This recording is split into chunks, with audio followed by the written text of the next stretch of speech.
Telugu Desam party యువనేత రాష్ట్ర IT విద్యాశాఖ మంత్రి నారా లోకేష్ బాబు పుట్టినరోజు సందర్భంగా కడప నగరంలోని ప్రేమాలయం నిరాశ్రయుల వృద్ధాశ్రమంలో శుక్రవారం ఎన్ఆర్ఐ రెహమతుల్లా ఆధ్వర్యంలో అన్నదాన కార్యక్రమాన్ని నిర్వహించారు. ఈ కార్యక్రమానికి ముఖ్య అతిథిగా ఎమ్మెల్యే ఆర్ మాధవిరెడ్డి హాజరై కేక్ కట్ చేసి కార్యక్రమాన్ని ప్రారంభించారు.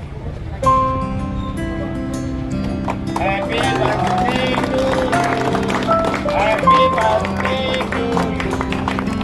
బర్త్డే నారా లోకేష్ గారు. హ్యాపీ బర్త్డే నారా లోకేష్ గారు.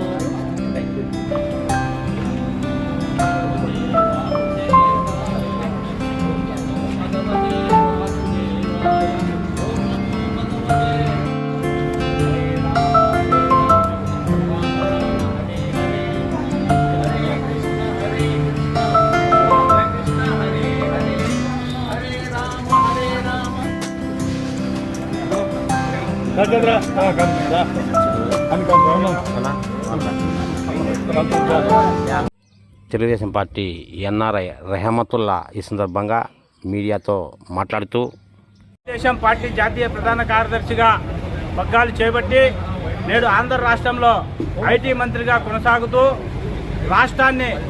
నాశనమైపోయిన రాష్ట్రాన్ని మెరుగుపరచడమే ధ్యేయంగా దేశాలు తిరిగి రాష్ట్రానికి పెట్టుబడులు తెచ్చి రాష్ట్ర అభివృద్ధి కోసం పనిచేస్తున్న మా యువ నాయకుడు నారా లోకేష్ గారు.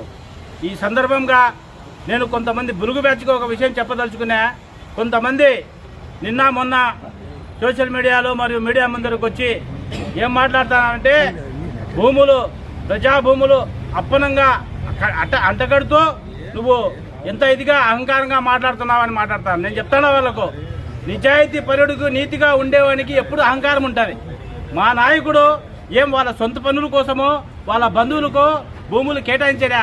రాష్ట్ర అభివృద్ధి కోసం దేశ విదేశాలు తిరిగి పెట్టుబడులు తెచ్చి రాష్ట్రాన్ని అభివృద్ధి చేస్తా అంటే మీరు చిందర వందర చేసిన రాష్ట్రాన్ని గాడిలో పెడతాంటే చూసి ఈ 11 సింగల్ ఒకటి ఆడవుతుందో ఒకటి కూడా ఆడరాదు అని చెప్పి మీరు భయపడి ఆయన మీద అభియోగాలు చేస్తున్నారు తప్ప ఆయన అభివృద్ధిని ఆయన స్థాయిని మీరు ఎప్పుడూ చేరుకోలేరు. నీ అబ్బ సొత్తా అని అడుగుతారా మీరు? ఆయన అబ్బ పేరు ఎత్తే రాతుందా మీకు? స్వర్గీయ నందమూరి తారక రామారావు గారికి 12 మంది బిడ్డలైతే ఏ బిడ్డ మీద కూడా ఇంతవరకు ఒక అవినీతి ఆరోపణ లేదు. కానీ మీరు కొద్ది రోజులు అధికారం అనుభవించి ఈడీ కేసుల్లో మీరు, మట్టి కేసుల్లో మీరు, మద్యం కేసుల్లో మీరు మా యువక నాయకుడి గురించి మాట్లాడేది ఏ మహామని మాట్లాడతారా మీరు? తస్మాత్ జాగ్రత్త. అబ్బా నాయన అని అహంకారం మాట్లాడితే ఈ వచ్చిన 11 సున్నా అవుతాయి. కాబట్టి మీకు తెలియజేస్తున్నాను, ఈ సందర్భంలో మాట్లాడకూడదు. బాధ ఆక్రోశంతో మాట్లాడతాడా? రాష్ట్రం అభివృద్ధి కోసం పనిచేస్తాంటే అటువంటి వ్యక్తిని పట్టుకొని నీ అబ్బ సొత్తా, నీ తండ్రి సొత్తా అంటే ఎవరి తండ్రి సొత్తని మీరు ప్రజావేదిక వచ్చిన కొత్తలోనే కూల్చినారు. అది ప్రజల ఆస్తులు కాదా? ప్రజల మీద మీకు ప్రేమ అంటే ఎందుకు కూల్చినారు? వచ్చిన మరుసటి రోజే ప్రజల డబ్బు కాదా?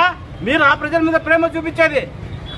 అధికారం లేనప్పుడేమో పాదయాత్రలు, అధికారులు వస్తే పరదాయాత్రలు చేసి మీరు కూడా మా యువ నాయకుడిని విమర్శిస్తారా? కాబట్టి తస్మాత్ జాగ్రత్త. నారా లోకేష్ గారి గురించి మీరు అబ్బా గిబ్బా అని మాట్లాడితే మీరు వీధుల్లో కూడా తిరగలేని తెలియజేసుకుంటూ మరోసారి మా యువ నాయకుడికి పుట్టినరోజు జన్మదిన శుభాకాంక్షలు తెలియజేస్తున్నాను. జై తెలుగుదేశం.